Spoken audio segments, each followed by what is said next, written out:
Olá, começamos mais um programa de entrevistas sobre inovação, denominado Marcos Inovação, e hoje nós temos como convidado especial o Gabriel Braidotti.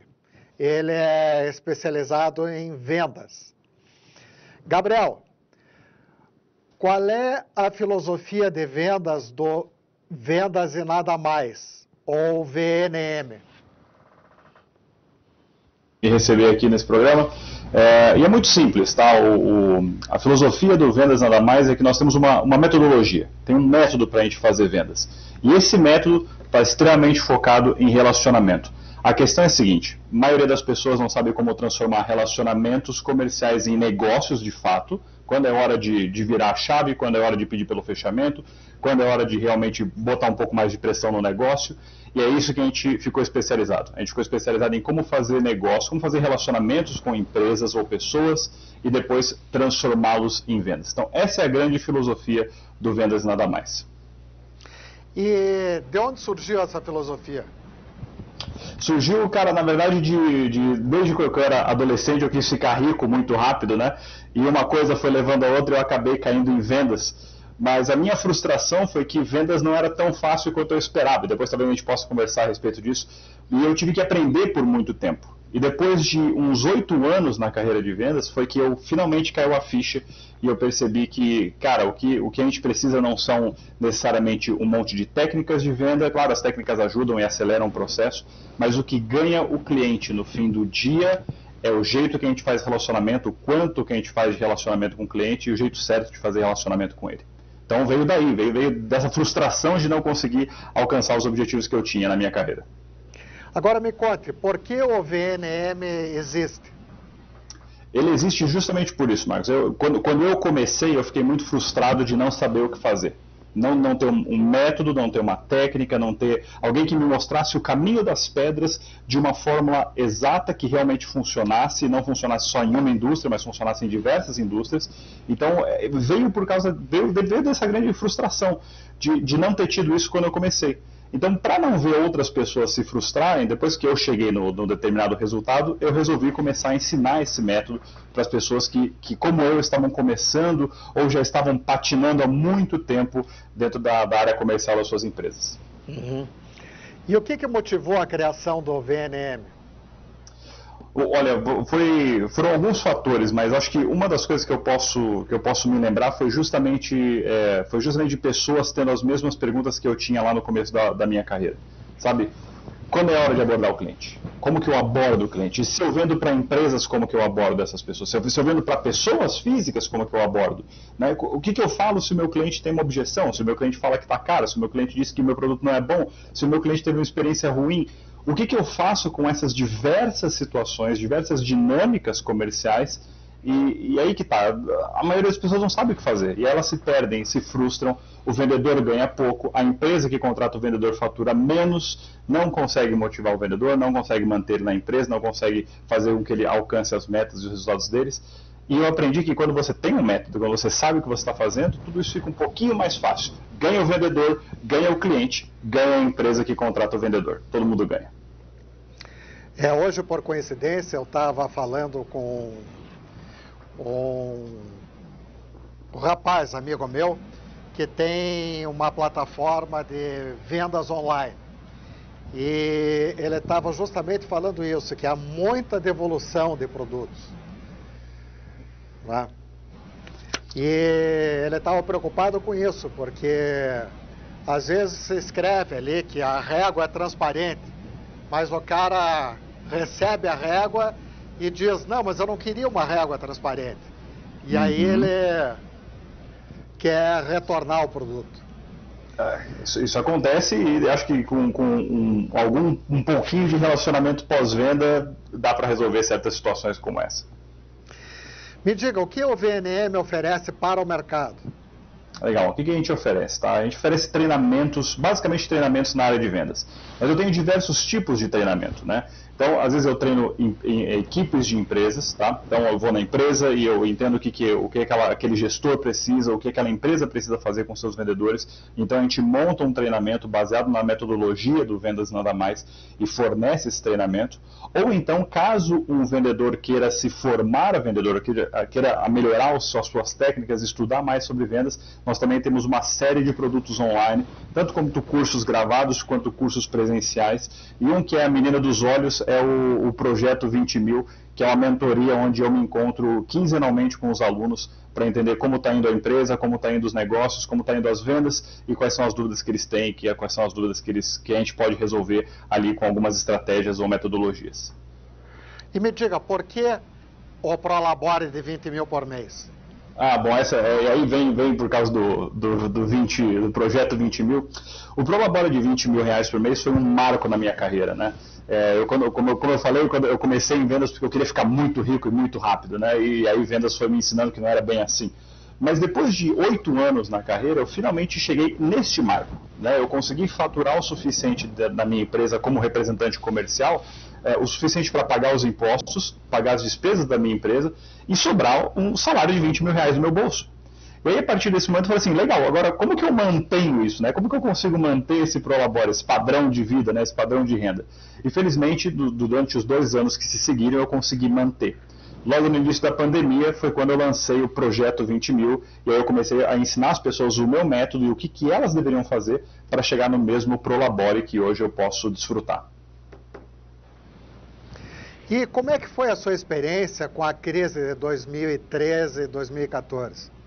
Legal, eu já atuava como representante comercial, era início da minha carreira, eu comecei em 2011, e o interessante foi que eu comecei a crescer na carreira, né? Eu achava que eu ia ficar rico muito rápido, meu primeiro cheque de representante comercial foi de R$300, eu tinha saído de um emprego que eu ganhava 3 mil e fui ganhar R$300 como representante comercial, aquilo me frustrou muito. Mas depois de alguns anos, voltei a ganhar os meus 3 mil, 4 mil reais por aí, e aí chegou a crise financeira de 2013, 2014. De um mês para o outro, o meu cheque de comissão caiu para 1.200. Eu lembro que eu recebi o cheque de R$1.200. Por quê? Era uma crise financeira, muita inadimplência, eu só ganhava as comissões baseado nos pagamentos dos meus clientes, né? Então eu fiquei um mês ali que, aquilo me chocou pra caramba. E aí o que eu percebi? Eu percebi que se eu quisesse tentar manter o meu faturamento naquela época, dos meus 3, 4, 5 mil reais, eu ia precisar trabalhar o dobro. Porque nós estávamos vivendo realmente uma crise financeira, as empresas perderam crédito, as empresas pararam de comprar, algumas empresas começaram a declarar recuperação judicial, algumas até falência, e o mercado ficou um pouco mais escasso. E aí a minha experiência foi essa, eu comecei a trabalhar o dobro que eu precisava trabalhar antes, né, para manter o faturamento, e aí eu felizmente consegui manter o meu faturamento. Esse trabalho que eu fiz durante a crise foi o que realmente me ajudou a conseguir chegar no meu Prolabore de 20 mil reais depois que a crise passou. E o que você fez para sair dessa crise e qual foi o resultado dessa estratégia de sair dessa crise? Legal. Como eu falei, a estratégia foi simplesmente muito básica naquela época, era o quê? Trabalhar o dobro do que eu trabalhava antes. Então, eu comecei a ligar mais vezes para os meus clientes, eu comecei a ligar para mais clientes, eu comecei a visitar mais clientes, eu comecei a bater mais na porta das empresas que poderiam ser os meus clientes. Eu trabalhei muito mais do que eu trabalhava antes, né? Então, eu aprendi que aquilo ali foi me ajudando a ser conhecido no mercado, como a gente falou no início, a criar relacionamento com os meus potenciais clientes. Então eu comecei a criar um bom relacionamento com eles. Quando a crise passou, que foi em meados de 2018, ela finalmente parece que tinha passado e o mercado começou a acelerar de novo, as empresas começaram a aumentar o seu volume, etc. O Gabriel já era uma pessoa conhecida no mercado, as pessoas já confiavam no Gabriel, a gente já tinha relacionamento, elas podiam contar comigo, e foi aí que eu comecei a ganhar um pouco mais de espaço do que os meus concorrentes, porque as pessoas começaram a me procurar antes de procurar os meus concorrentes. E aí eu comecei a ganhar realmente um espaço significativo no mercado. Esse foi o método que eu usei, esse foi o que me fez sair da crise naquele momento. Como é que você começou na área de vendas e o que te motivou a ir para a área de vendas? Legal. Antes de virar representante comercial, eu trabalhava no banco, eu gostava muito de investimentos, de bolsa de valores, eu queria ser trader de bolsa de valores, fazer day trade, aquela coisa toda, e eu estava estudando para isso, né? Mas aí um amigo meu falou para mim o seguinte: cara, você tem que ler um livro que eu estou lendo que é muito, muito legal. Eu falei, é mesmo? Qual é o livro? Ele me apresentou esse livro aqui, O Lobo de Wall Street. E aí eu peguei esse livro e falei assim, puxa, legal, o Lobo de Wall Street, né? Deve ter um monte de dicas sobre investimentos. Eu vou ler o livro.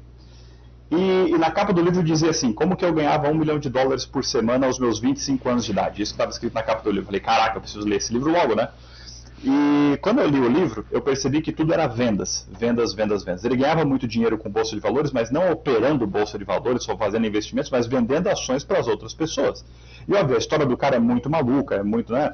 Chega a ser até criminosa, mas a minha ideia era que se eu pudesse fazer 10% do que esse cara fez e não ir para a cadeia, eu estaria muito bem, né? Então aquilo me inspirou a ir para vendas, a entender vendas de uma maneira diferente. Meu pai já era representante comercial, sempre teve a intenção que eu trabalhasse com ele, e eu fui conversar com ele a respeito da ideia de virar vendedor. Né? E foi aí que ele me estendeu uma oferta de trabalho, falou, vem trabalhar comigo, e aí a gente trabalha junto. E eu falei, beleza, é tudo que eu queria, então bora. E aí eu fui trabalhar com o meu pai naquele momento. Então o que me inspirou de fato a virar vendedor foi a história de Jordan Belfort, foi um pouco o sucesso do meu pai também, que ele já tinha tido na carreira e continua tendo até hoje. Né? E tudo aquilo foi me inspirando a ir para a área comercial, embora eu não fosse nenhuma pessoa muito comunicativa ou extrovertida. Né? Fazer um programa como esse aqui junto com você, para mim, era completamente inviável antigamente. Mas habilidades que a gente vai desenvolvendo. Você sempre achou que vendas era um processo fácil? E, por incrível que pareça, sim. Viu? Antes de começar, de fato, no primeiro dia de trabalho, eu achava que eu só precisava de duas coisas: ser simpático e fazer um bom atendimento. Eu só precisava daquilo, e aquilo ia ser o suficiente para todo o mercado vir querer comprar do Gabriel. Então eu achava que era isso que tinha que fazer. E para minha surpresa, não era bem assim. O mercado me ensinou isso a duras penas. Né? Meu primeiro ano na carreira foi muito aos trancos e barrancos, até eu parar e realmente decidir estudar vendas, né? Mas o mercado me ensinou a base da pancada, de que não é só simpatia e nem é só atendimento que faz vendas ou que faz vendas significativas. Então eu achava que era fácil, o mercado fez questão de me ensinar que não era bem assim. Teve alguma coisa que te frustrou na área de vendas? Putz, teve muitas coisas que me frustraram, né? Muitas coisas que me frustraram. Algumas delas foram coisas como meus clientes me trocando como fornecedor, simplesmente porque tinha um fornecedor mais barato, talvez. E eu não entendia aquilo naquela época, não sabia por que ele estava me trocando naquele momento, sendo que o meu produto tinha mais qualidade. Me frustrava os clientes acharem que o meu produto era caro, me frustrava os meus clientes me darem objeções, me frustrava ter que prospectar, ter que pegar o telefone e abordar empresas, abordar pessoas, isso me frustrava pra caramba. Eu acho que tudo me frustrava em vendas logo que eu comecei, porque como eu falei, eu achava que era muito fácil, achava que era só ser simpático, conversar bem com as pessoas e com o tempo tudo ia se alinhar, eu ia ficar rico, eu ia ganhar todos os mercados, etc. Né? Mas tem mais dinâmicas dentro da área comercial, acho que especialmente quando a gente fala de produtos inovadores, que são produtos que você tem que educar o mercado, pelo menos por um tempo, até que ele tenha alguma aderência, né? Então, é aí que o relacionamento realmente brilha, né? E naquela época eu não entendia isso, então tudo me frustrava, eu acho. Eu acho que muitas experiências me frustraram no começo. Gabriel, como é que você pode montar uma carteira de clientes? Tá. Carteira de clientes, para mim, é uma das coisas mais valiosas que tem. Tanto que se você for procurar empregos como vaga de representante comercial, sempre tem lá. Precisa ter experiência, precisa ter carro, precisa ter internet, precisa ter carteira de clientes ativa. Todo mundo quer uma carteira de clientes ativas, né? E como que eu faço para montar as minhas carteiras de clientes? Então, o que eu faço? Primeiro de tudo, obviamente eu mapeio o mercado e entendo quem são os potenciais clientes para quem o meu produto pode beneficiar. Não para quem eu quero vender, mas para quem realmente eu acho que pode se beneficiar do meu produto. Dito isso, feito isso, tendo esse mapa, eu abordo agora essas empresas, eu abordo essas pessoas e eu busco saber, por meio de um processo que eu chamo de qualificação, eu busco conversar com as pessoas que são relevantes dentro da empresa e descobrir se de fato o meu produto é ou não bom para elas. Se for eu vou buscar avançar o meu relacionamento com elas. Isso pode envolver o envio de uma amostra, pode envolver uma visita comercial, ou talvez uma reunião online, agora nesse momento de pandemia, para a gente se conhecer melhor, para a gente trocar informações, para eu conhecer melhor a operação daquela empresa, etc., para entender onde o meu produto vai se encaixar, né? E aí sim, nós vamos para uma proposta. Eu fecho normalmente as vendas na primeira proposta? Muito raramente, viu, Marcos? Muito raramente.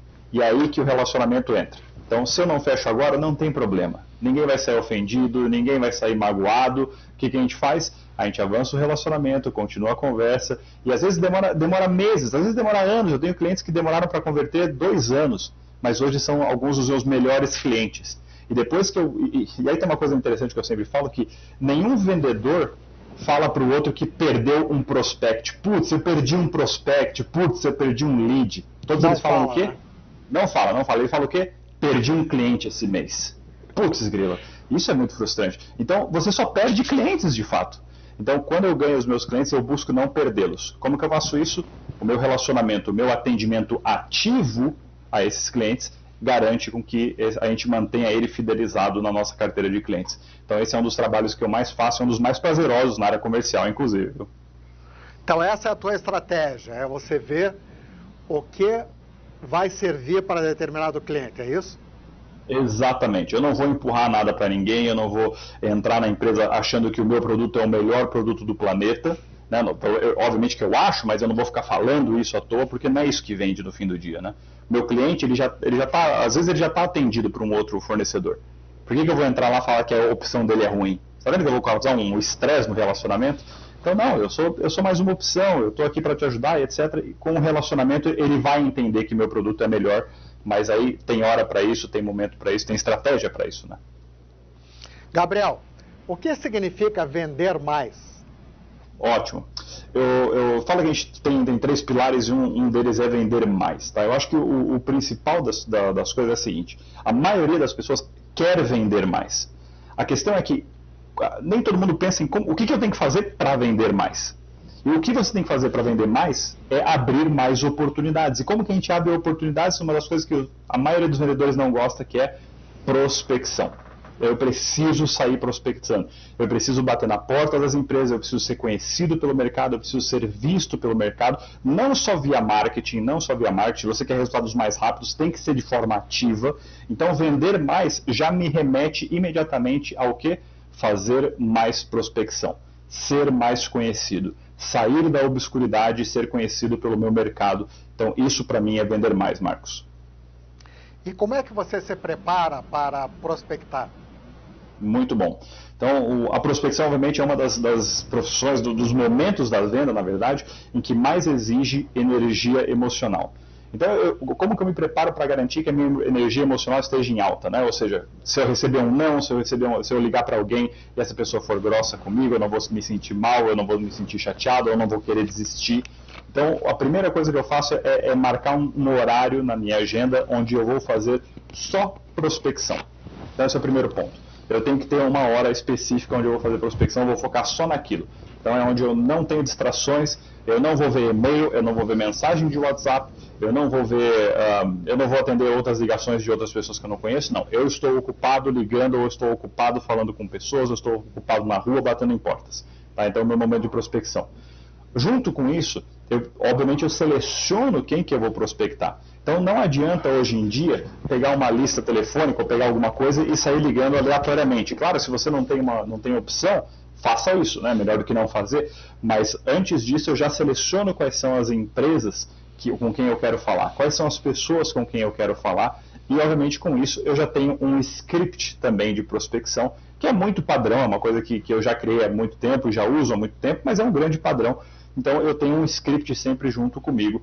Isso me ajuda a prospectar com mais confiança, com mais clareza, de forma inclusive mais rápida, né? Então eu consigo fazer muito mais contatos do que se eu fizesse tudo isso aleatoriamente, eu quisesse fazer tudo isso nas coxas, por exemplo, né? Então é dessa forma que eu me preparo para fazer prospecção de clientes. O que um profissional autônomo tem que fazer para vender mais?